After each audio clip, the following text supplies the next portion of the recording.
This is for me? Yep. And that's for you. And this is the pointer. Okay. That's the pointer. Where the Our next speaker is Professor Alessandro Malantruco. Yeah. Okay. He was born and is That still would be this here. living in Rome, Italy. Okay. He holds a baccalaureate in philosophy and theology, along with a licentiate and doctorate in spiritual theology from the Pontifical Gregorian University. Since 1994, he has taught Catholic religion, currently at the Liceo Scientifico Statale Vito Volterra in Campino. I got most of it out. Engaged in shroud research since 1979, he collaborated with his father, Dr. Luigi Malantruco, on physical causes of Jesus' death based on Gospels and the Shroud. Professor Malantruco spoke at conferences in Orvieto in 2000 and Paris in 2002, and contributed to a study in Dallas in 2005, and has published multiple theological studies on the Shroud. He will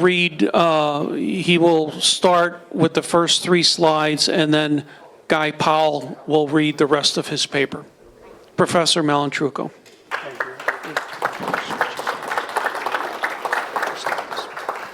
Thank you very much, Joe. I cordially greet all of you and would like to thank the organizers of this conference for accepting the presentation of my paper. I ask you to excuse my imperfect English. I hope to be able to clearly illustrate my research. I have been a Catholic religion teacher in high schools in Italy for 31 years. I started studying the Shroud in 1979 in the Roman Center of Syndonology, directed by Monsignor Giulio Ricci. In my 2 talks at this conference, I will present part of my research on the experience of Jesus' death according to the Gospel and the Shroud.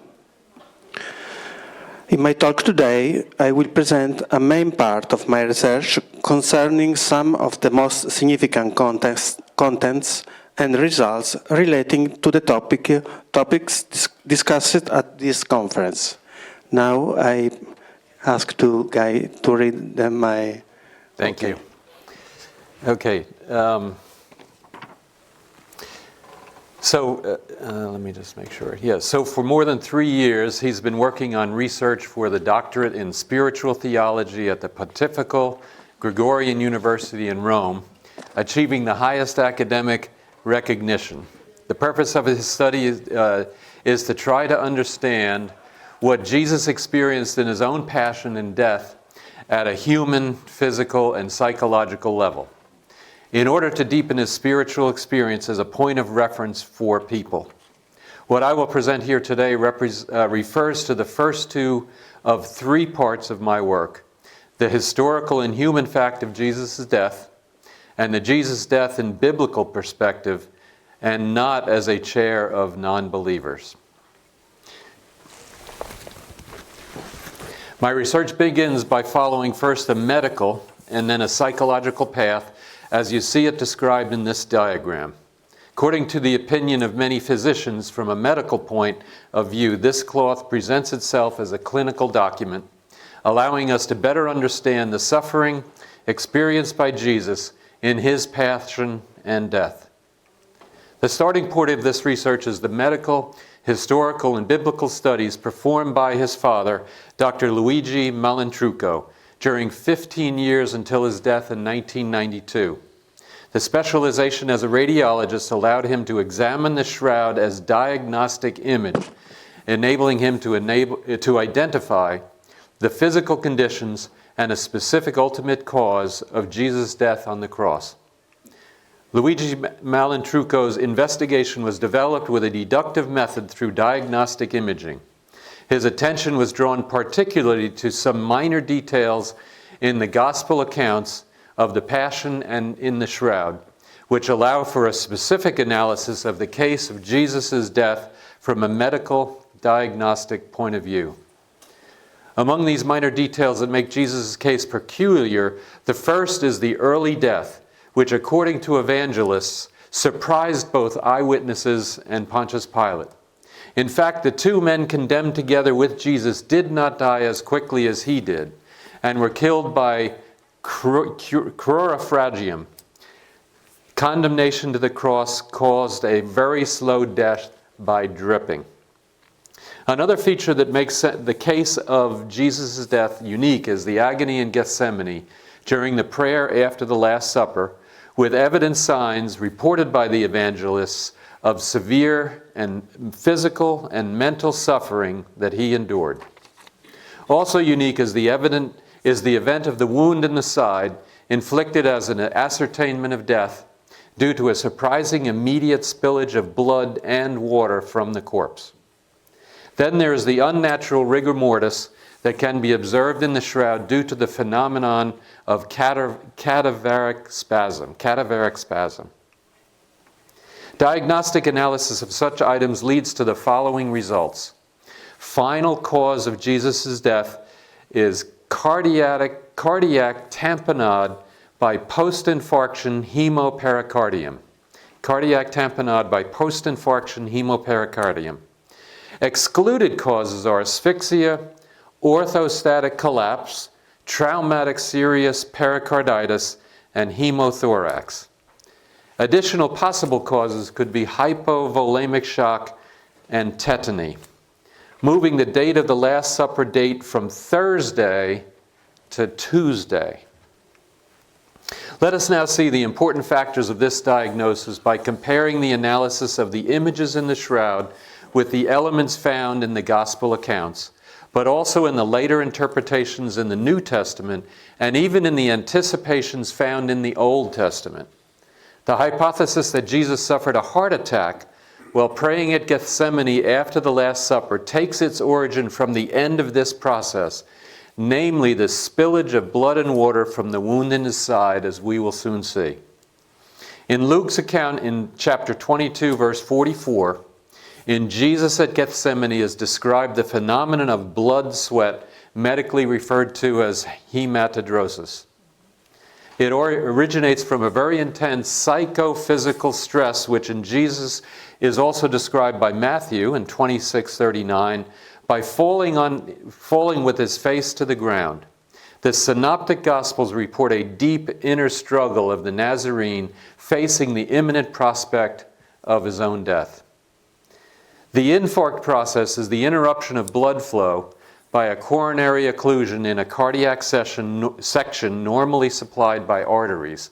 The consequence is a maceration to the point of necrosis of the heart wall, which weakens similarly to melting wax, so much so that in medicine this phenomenon is called wax degeneration. It is an experience that corresponds very precisely to the physical occurrence reported in Psalms 22, verses 15, prayed by Jesus on the cross in its opening verse. It is one of the most quoted psalms in the New Testament in reference to Jesus and is considered a messianic text. Jesus himself, at the end of the prayer at Gethsemane, showed before his disciples the weakness of the flesh in the face of the strength of the Spirit. The Christian community in apostolic eras pondered the meaning of these facts. The letter to the Hebrews is the key text about the novelty brought by Jesus in the priestly mediation between humans and God, and explains that with the human incarnation of the Son of God, the instrument of this relationship no longer consists in sacrifices and offerings, but in life lived in the body. This is what Jesus shows with his Advent corpo reality takes on a central value in human spiritual experience. This is the reason why the physical phenomena identified through medical diagnosis take on a very important significance for the spiritual understanding of Jesus' experience of his own death. When Luigi Malantruco presented his hypothesis for the first time in public in 1981, At the Second National Congress of Syndenology in Bologna, Italy, it was harshly attacked. In the medical field, many thought an infarct phenomenon in a young subject was not plausible. In the religious field, many others thought a cardiac insult in the perfect humanity of the incarnate Son of God was also impossible. Instead, the important Jesuit journal La Civiltà Cattolica reviewed this research with great attention and a very high level of international media interest resulted. After less than a decade, a particular syndrome simulating a heart attack with coronary artery obstruction has been identified in Japan, capable of causing severe cardiac effects, although not necessarily and immediately fatal. It takes its name from a particular tool used for octopus fishing, as the left ventricle dilates like a balloon due to acute physical or psychological stress, taking on a shape similar to the basket used for this catch.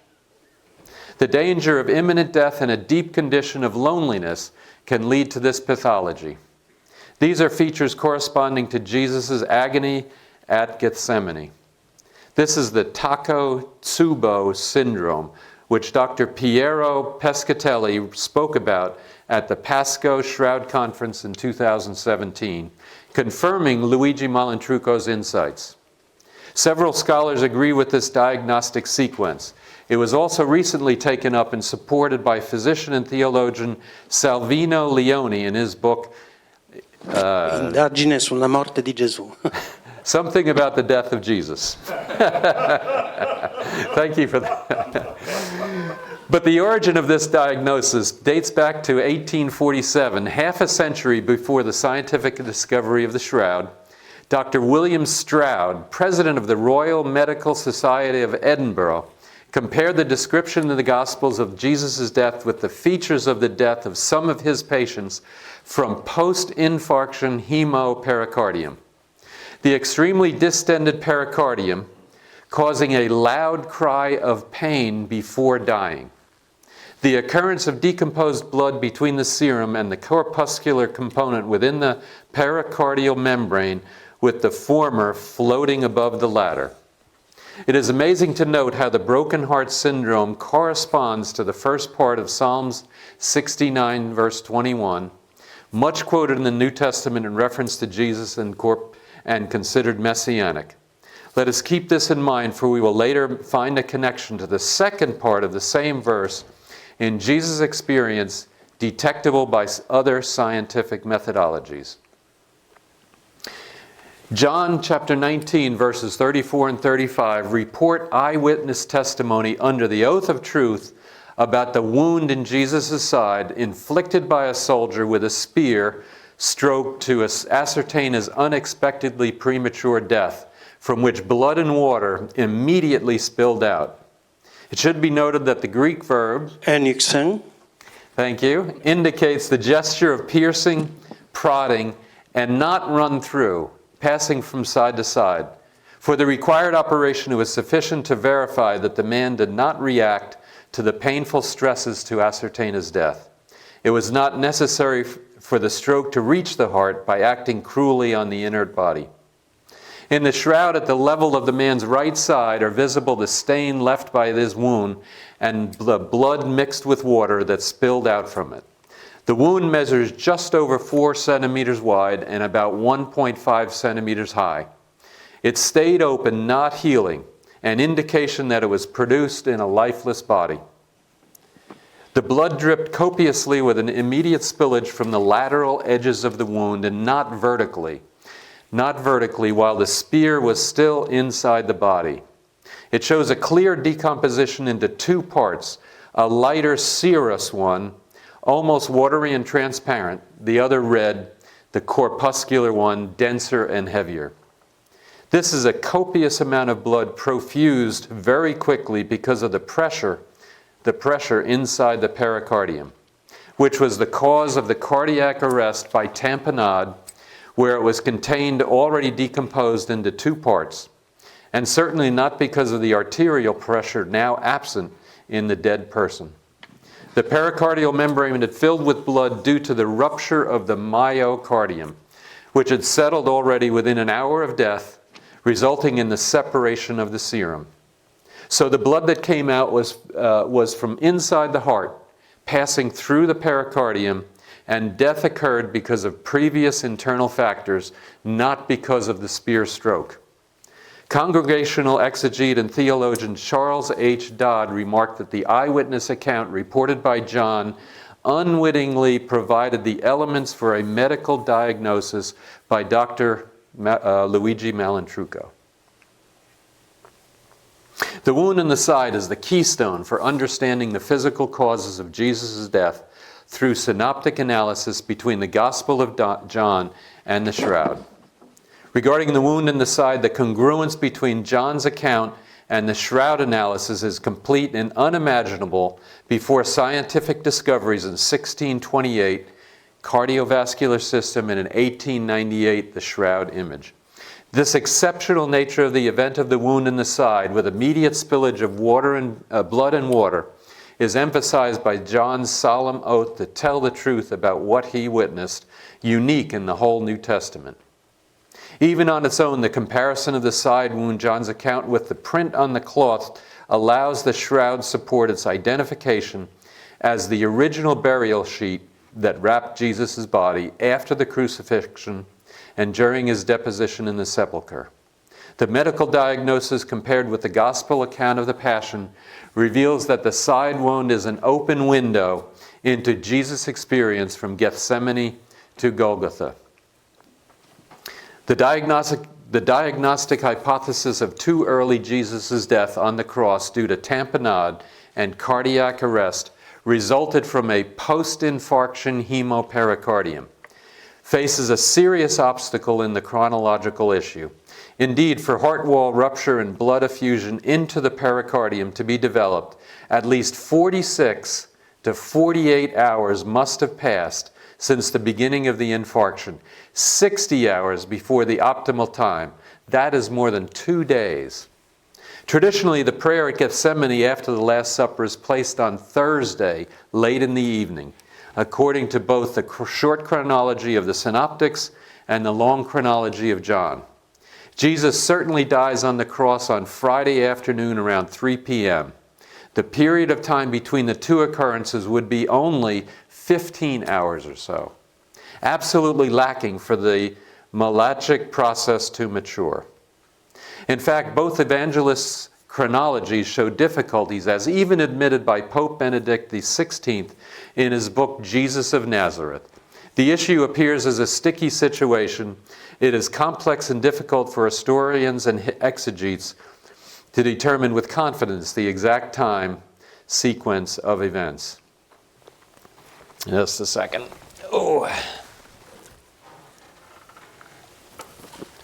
Helping to solve this problem came in 1947, discovering among the Dead Sea Scrolls of the Essenes community in Qumran of a priestly calendar from the 2nd century BC, the Book of Jubilees. It is a solar calendar, unlike the lunar calendar officially in use among the Jews at Jesus' time. Annie Joubert, exegete and historian, studied it, publishing in 1957 the results of her research in support of the celebration of the Last Supper by Jesus and his disciples according to this calendar and not the official one. In this Essene calendar, Passover always occurs on Wednesday, so the Last Supper would have been consumed on Tuesday evening. 63 hours elapsed between midnight on Tuesday and 3 p.m. on Friday. Very close to the optimal time for the sequence of lethal pathology diagnosed by Luigi Malantruco. Too bad Joubert's research had never been consulted by anyone, at least until the 1980s, in the library of the Pontifical Gregorian University in Rome, where I was studying and from which I provided assistance to my father's research. Nearly 2 decades later, a scholar as authoritative as Joseph Ratzinger has admitted that with this reconstruction of events, Annie Joubert sees 2 problems solved. On the one hand, Jesus would have celebrated a true Passover supper, as the synoptics report. On the other hand, John would be right in that the Jewish authorities who kept to their calendar would have celebrated Passover only after Jesus' trial, and thus he would have been executed on the eve of the true Passover and not on the feast itself. In this way, the synoptic and Johannine traditions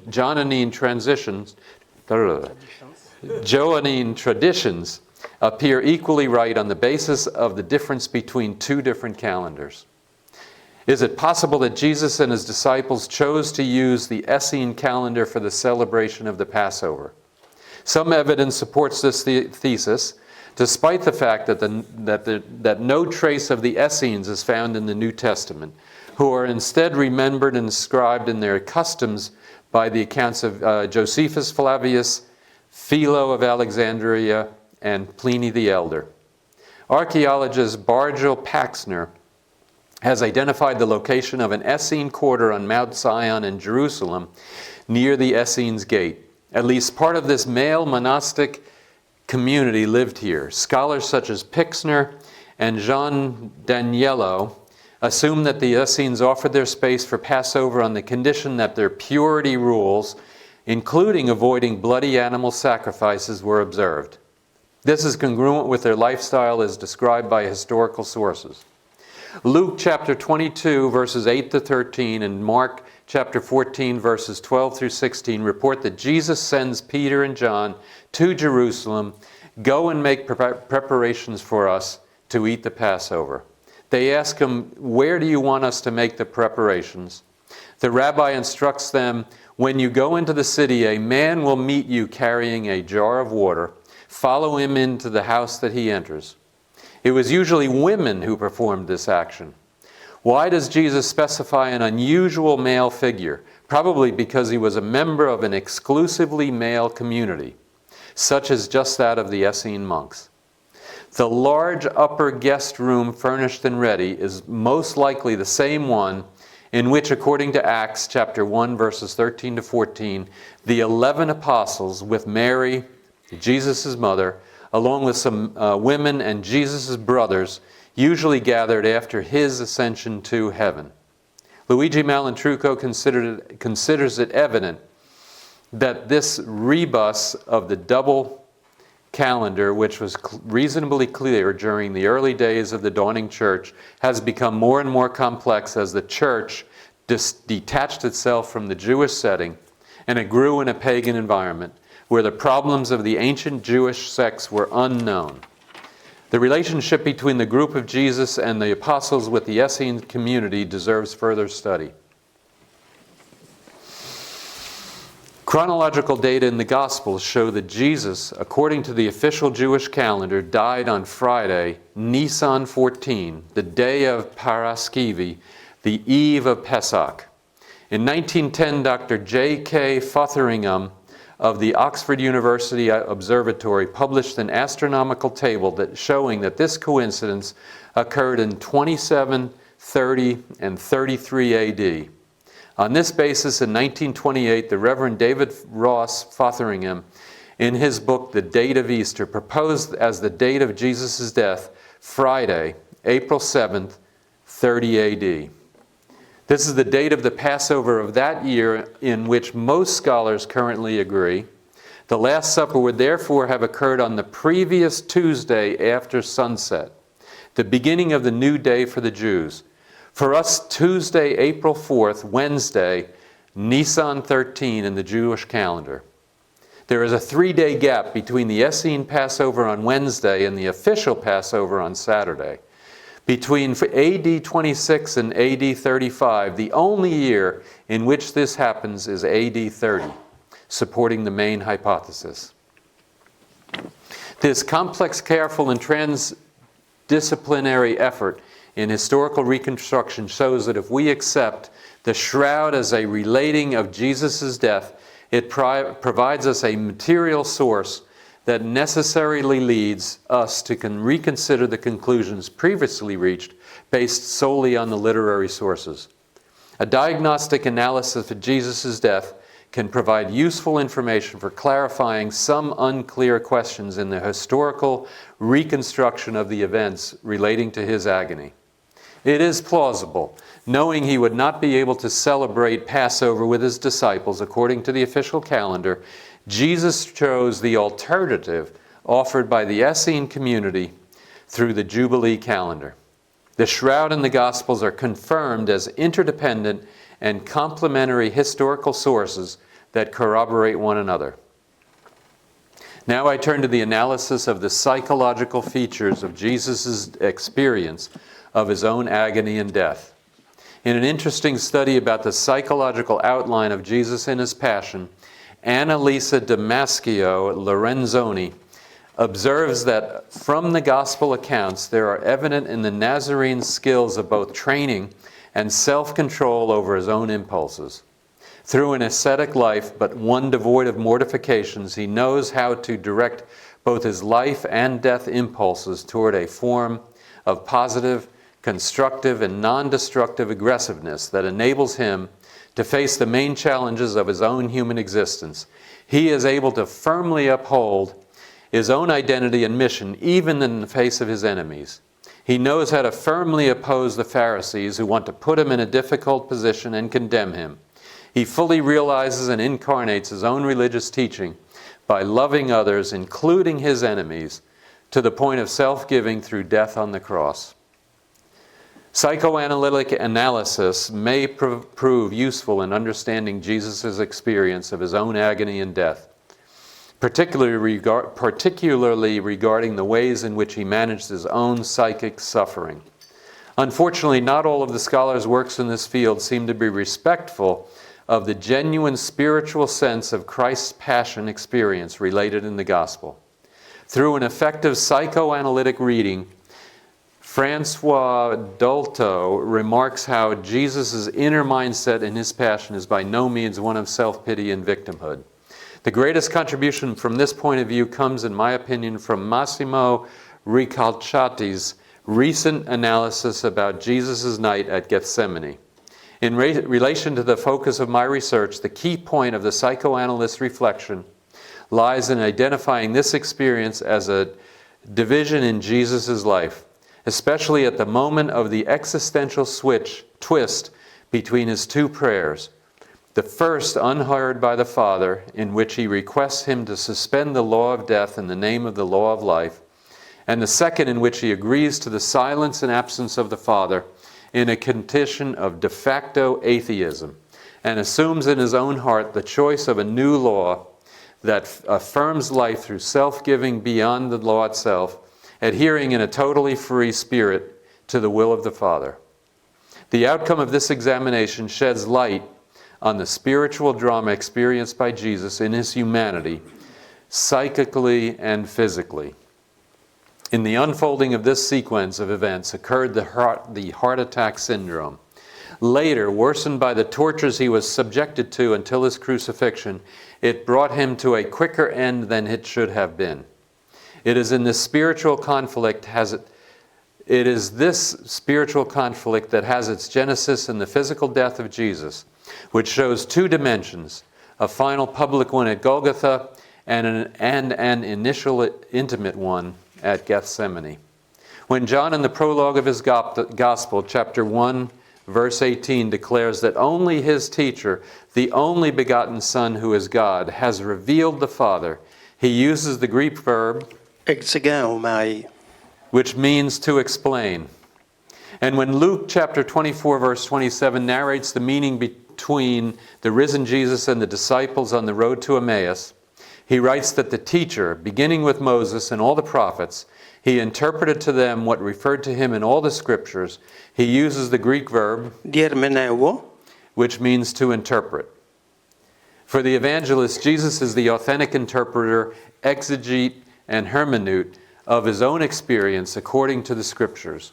So methodologically, I have chosen to enucleate some key features of his experience as related in the Gospels to especially highlight Jesus' own awareness of his own agony and death and help us understand what he experienced. As he explains to the disciples on the road to Emmaus, Jesus is aware that his death is necessary as the fulfillment of the scriptures, according to the plan and will of God, his Father.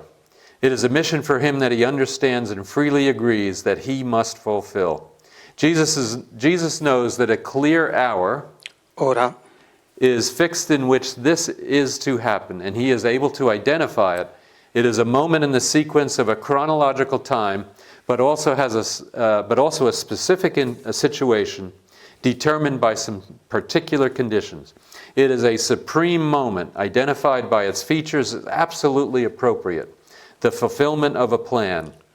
A kairos, qualitative as well as quantitative time. Jesus struggles, he is fighting, and he is aware that he has to do so. His is a fight to live, not to die. Jesus loves life and wants to live.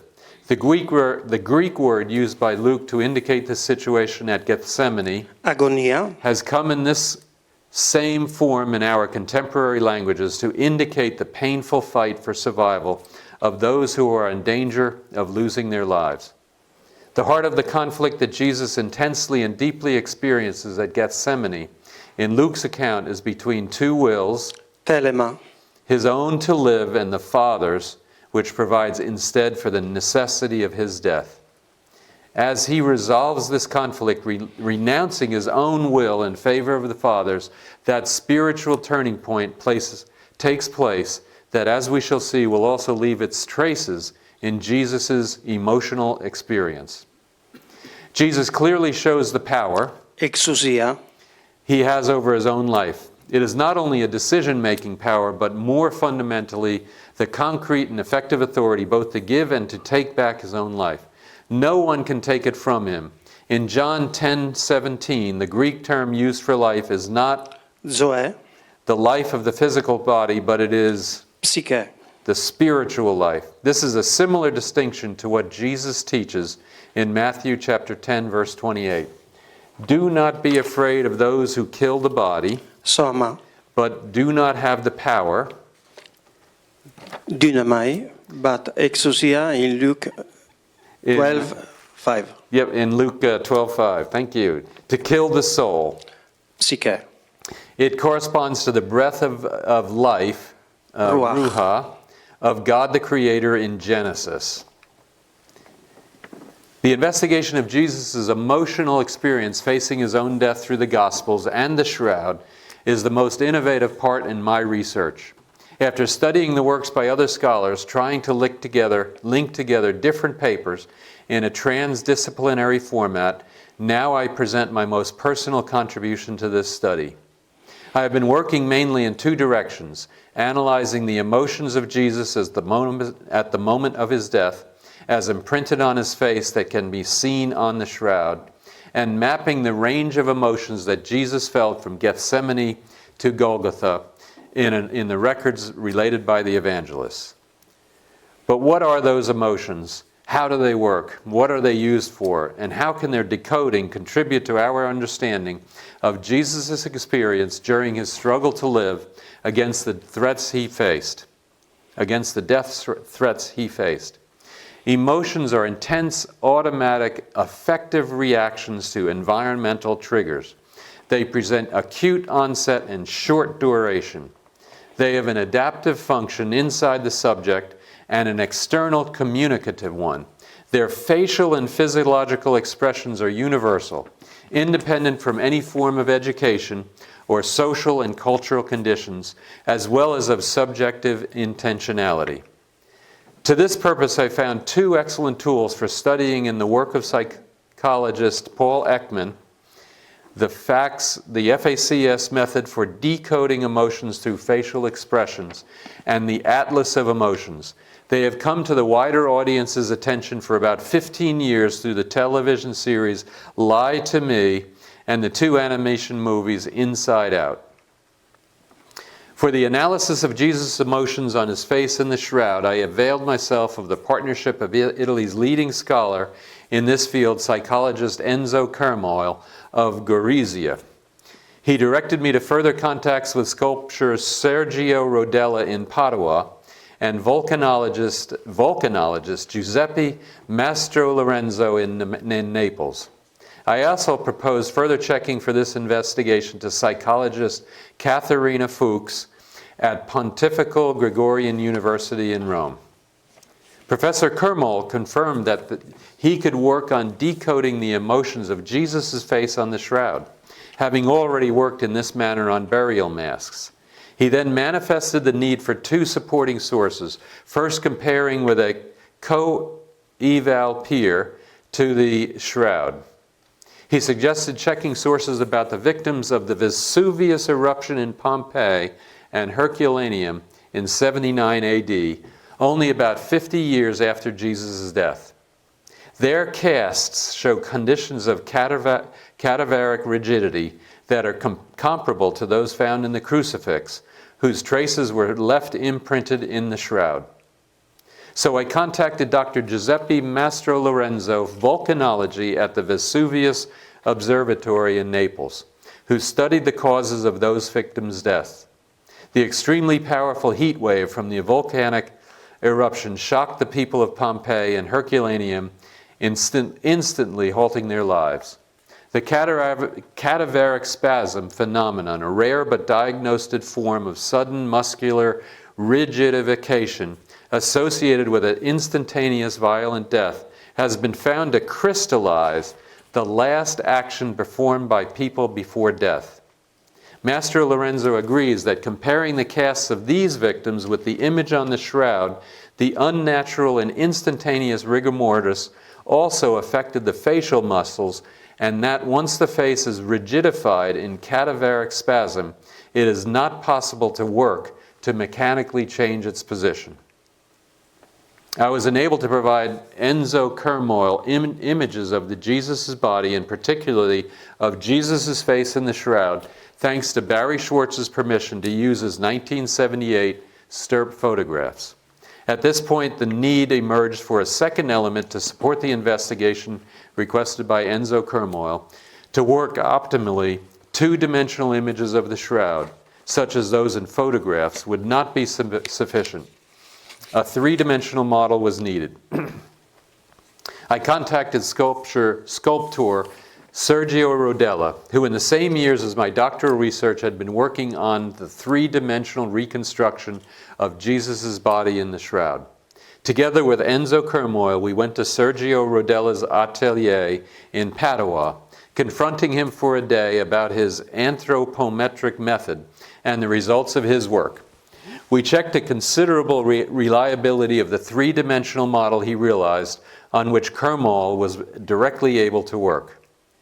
Professor Kermol worked to coding the emotions on the face and the shroud using the FACS method integrated with the Hiertzio method. The facial action coding system, FACS, is based on a detailed analysis of human facial anatomy. Every detectable facial movement, even the smallest, is identified, tracked, and mapped, coding it with an AU, which means action unit, indicator, followed by a number. Reading the sequence of these markers reveals the 5 of 6 basic emotions: happiness, sadness, fear, anger, and disgust, plus surprise.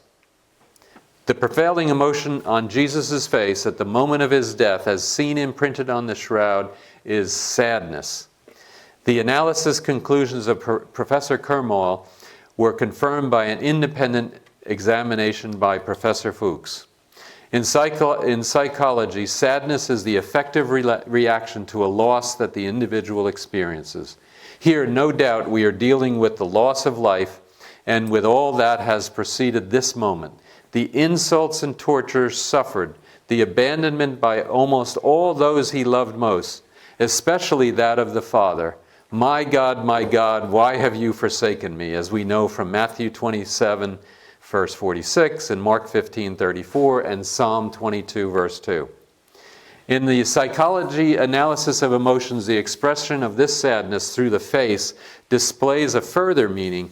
Turned outward from the individual, it communicates to the beholder this condition of loss in order to invoke closeness, compassion, and solidarity. This is what Jesus already asked of his disciples at Gethsemane, but did not receive. And it is also what the second part of Psalm 69, verse 21 expresses. In its first part, we have already found to present the breaking of Jesus' heart at Gethsemane. I expected compassion, but in vain. Comforters, but I found none.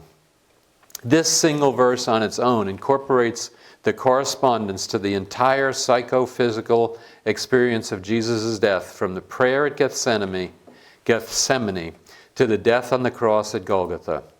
Today, gazing at this face, we can detect addressed to us the same request for proximity and compassion. They will look upon him whom they have pierced, from John 19:37. They will mourn for him as one mourns an only child, and they will grieve for him as one grieves over a firstborn. Zechariah chapter 12, verse 10. The second very relevant conclusion that can be inferred from the reports made by Enzo Kermol and Katharina Fuchs is the absence on the face in the shroud of some emotions that in similar conditions would be expected: pain, anger, and fear. The lack of painful expressions in Jesus' face results from the way he died. It is finished. John 19 verse 30. And Father, into your hands I commend my spirit. Luke 23 verse 46. And this is a quotation from Psalms 31 verse 6, which Jesus prays while dying. The Son entrusts himself to the Father, since he has fulfilled his will, and this relaxes his face features and seems to pacify him at the ending of this supreme suffering. As for anger, Jesus never showed any towards his executioners, instigators, and perpetrators, for whom he even addressed a prayer to the Father, asking for forgiveness, as found in Luke 23, verse 34.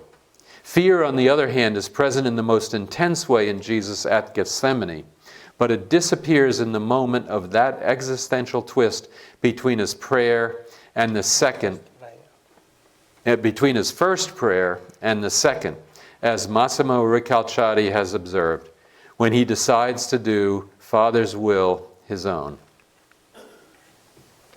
To track the gospel accounts of Jesus' passion and death, his emotions as reported by witnesses, and I use the Paul Ekman's Atlas of Emotions as the map. This tool organizes human emotions into 5 families: disgust, anger, happiness, sadness, and fear. Each of these families includes within a range of emotions having increasing intensity. Each is being given a name and a brief description. Thus, for example, sadness, the main emotion expressed by Jesus at the moment of his death through his face, ranges from minimum disappointment to a maximum anguish via 9 other emotions of varying intensities in intermediate degrees. I use the template set by Ekman's Atlas of Emotions to search through all 4 gospel narratives of Jesus' passion and death for the 50 listed nomenclatures. To the extent that I could, I also tried to match them with some of the main emotional experiences that Jesus showed in his life before his passion and death. As tools for biblical research, I use the BibleWorks 10 software, the Great New Testament Lexicon, and the Dictionary of New Testament Biblical Concepts. I paid careful attention to several terminological variants to track Jesus' emotional experiences even outside the strict literal coincidence with the emotions as listed in Ekman's Atlas: nouns, adjectives, verb forms, adverbs, locutions, and paraphrases. Another element to which I paid careful attention is the linguistic shifts in terminology from the Greek in the Gospels to the English in the Atlas, and to the Italian in the translations of both the Gospel texts and the Atlas. Indeed, in different languages, the terminologies usually translated do not always exactly match to the emotional experiences identified in Ekman's Atlas. In summary, the main emotions that Jesus showed in his agony from Gethsemane to Golgotha, according to the Gospel accounts, are sadness, fear, anguish, and loneliness. The intention of these emotions that Jesus felt was very marked. There is, of course, no trace of happiness, but neither is there any disgust. Above all, missing here is any trace of anger experienced by Jesus toward people or happenings, as had happened to him earlier toward the hardening of the heart and hypocritical faith, particularly by the Pharisees. Jesus' emotions before and during his passion. Going into more depth, I have compared some of Jesus' main emotions in relation to the situations he experienced before his passion and during it. This outline shows the experience of a man who, while fully aware and in control of his destiny, was not immune from very deep inner struggles like any other man. As a man for Jesus, there are two turning points in his experience facing his own death, from the emotional perspective as a display of his own inferiority. One first at Gethsemane, at the moment when he accepts the Father's will, renouncing his own very human will to live, and a second at Golgotha, at the moment immediately before his death, entrusting himself totally to the Father once he has fulfilled his will. In the first case, fear disappears in Jesus. In the second, all signs of sorrow vanish. On his face remains a deepest sadness, revealing a request for closeness, compassion, and solidarity. A major and most surprising discovery in my research is the correspondence between the data found and scientifically verified in the Shroud concerning the physical and psychological experience of Jesus' agony and death, and those trackable in the Holy Scripture. I was expecting to find insights in the Gospel accounts concerning Jesus' passion and death. I also knew that there were references in other Old and New Testament writings, but what was revealed before my eyes is a much wider and deeper entanglement than I could have guessed. Physical and psychological information concerning the Messiah's death in the Old Testament are many and highly revealing. Feedback to their prominence is supplied by the quotes of them in the New Testament. When Jesus, after his resurrection, met two disciples on the road to Emmaus, beginning with Moses and all the prophets, he interpreted to them what referred to him in all the Scriptures, and he stated how it was necessary to believe all that the prophets spoke. Because was it not necessary that the Messiah should suffer these things and then enter into his glory, as referred to in Luke 24, verses 25 to 27. Thus it is the law and the prophets, explained by Jesus himself, the exegete and the hermeneut of his destiny, that enable us to understand the meaning of his human and spiritual experience. I find evidence of this in at least 3 of the 5 books of the Torah, in Genesis, Exodus, and Deuteronomy, in 3 prophetic books, Ezekiel, Daniel, and Zechariah, and in the Book of Wisdom. But in the Old Testament, there are mostly two books in which material on the physical and psychological features of the Messiah's suffering abounds: the Psalms and Isaiah. From some Psalms in particular, those defined as messianic in relation to the Messiah's coming, expected by the Jewish people, and in Deutero-Isaiah, that is the second of the 3 parts of which the whole book is composed, called the Book of the Consolation of Israel, because it supports and encourages the oppressed people in exile in Babylon, the songs of the servant of Yahweh. Some of the most important of these correspondences I have already presented to you. I do not have the time to offer you many additional references. However, I want to share some conclusions that I think are very relevant from this research.